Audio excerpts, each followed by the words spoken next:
नमस्कार, मैं आश्रुति वोहरा और आप देख रहे हैं नेक्स्ट 9 न्यूज। लोकसभा चुनाव में कांग्रेस और समाजवादी पार्टी के गठबंधन ने सीटों के लिहाज से सबसे बड़े राज्य उत्तर प्रदेश में अपना दम दिखाया। सपा कांग्रेस गठबंधन को सूबे की 80 में से 43 सीटों पर जीत मिली और पिछले चुनाव में 62 सीटें जीतने वाली भारतीय जनता पार्टी महज 33 सीटों पर ही जीत सकी। बीजेपी की अगुवाई वाले राष्ट्रीय जनतांत्रिक गठबंधन एनडीए की बात करें तो उसे कुल 36 सीटों से ही संतोष इस बार करना पड़ा। यूपी में सपा के साथ गठबंधन कर दम दिखाने के बाद कांग्रेस की नजर अब मायावती पर टिक चुकी है। जी हां, कांग्रेस के राज्यसभा सांसद प्रमोद तिवारी ने मायावती की अगुवाई वाली बहुजन समाज पार्टी को इंडिया ब्लॉक में शामिल होने का सीधा न्योता दिया है। प्रमोद तिवारी का कहना है कि लोकसभा चुनाव का जिक्र करते हुए उन्होंने अपने बयान में भी ये बात कही कि अगर बसपा प्रमुख मायावती महागठबंधन के साथ रही होती तो यूपी का रिजल्ट कुछ और ही होता। उन्होंने इस बात का भी दावा किया कि बसपा साथ होती तो इंडिया ब्लॉक जो है वो 80 की 80 सीटें जीत लेता। प्रमोद तिवारी ने कहा कि महागठबंधन ने अपनी ओर से बहुत कोशिशें की थी, लेकिन मायावती की पार्टी भी साथ आ जाए, मायावती ने इस पर हाँ नहीं की। उन्होंने अकेले ही चुनाव लड़ने का निर्णय किया। उन्होंने ये भी कहा कि हम साथ पर और इस बार हाथ पर गिनकर बात कर रहे हैं और हाथ पर गिनकर बता सकते हैं कि बसपा अगर हमारे साथ होती तो 16 सीटों पर नतीजे बदल सकते थे।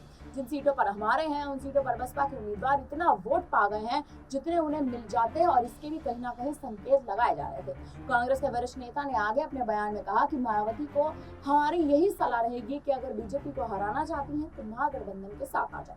गौरतलब है कि लोकसभा चुनाव से पहले भी कांग्रेस के नेता लगातार ये कहते आ रहे हैं कि हमारे दरवाजे बसपा के लिए अंतिम समय तक खुले रहेंगे, लेकिन मायावती ने एकला चलो का नारा दे दिया था। मायावती ने चुनाव से पहले दो टूक कह दिया था कि हम अकेले चुनाव लड़ेंगे, बसपा किसी भी गठबंधन में शामिल नहीं होगी। बसपा ने अकेले ही चुनाव लड़ा। अब चुनाव संपन्न होने के बाद कांग्रेस को बसपा के गठबंधन में आने की आस है, तो ये भी आधारहीन नहीं है। तब से ही अब तक परिस्थितियां बहुत बदल चुकी हैं। लोकसभा चुनाव में 10 सांसदों के साथ बीजेपी के बाद यूपी में दूसरे नंबर की पार्टी के रूप में उतरी बसपा इस बार खाली हाथ रह चुकी है। उसका वोट शेयर भी इस बार कांग्रेस से भी कम रहा है। उत्तर प्रदेश के विधानसभा में पहले से ही एक सीट है। अब लोकसभा में सुपड़ा साफ होने के बाद बसपा के अस्तित्व पर लगातार सवाल उठने लगे हैं। लोकसभा चुनाव 2024 में भी बसपा शून्य पर सिमट गई थी, तब भी पार्टी एक भी सीट नहीं जीत सकी थी। 2019 के चुनाव में बसपा और सपा साथ आए। बसपा का गठबंधन और सपा में जिस प्रकार से गठबंधन हुआ था उसमें 10 सीटें मायावती जीती थी और सपा 5 की 5 पर ही रह गई थी। चुनाव नतीजों की बात करें तो चुनावी नतीजों के ऐलान के बाद मायावती ने यह कहते हुए गठबंधन तोड़ने का ऐलान कर दिया था कि सपा के वोट बसपा को ट्रांसफर नहीं हुए हैं। बसपा 10 साल बाद फिर से उसी तरह के एक तरह से सिचुएशन में फंस चुकी है और कांग्रेस ने ये न्योता दिया है। तो क्या अब अखिलेश का जो रुख है वो बदलेगा?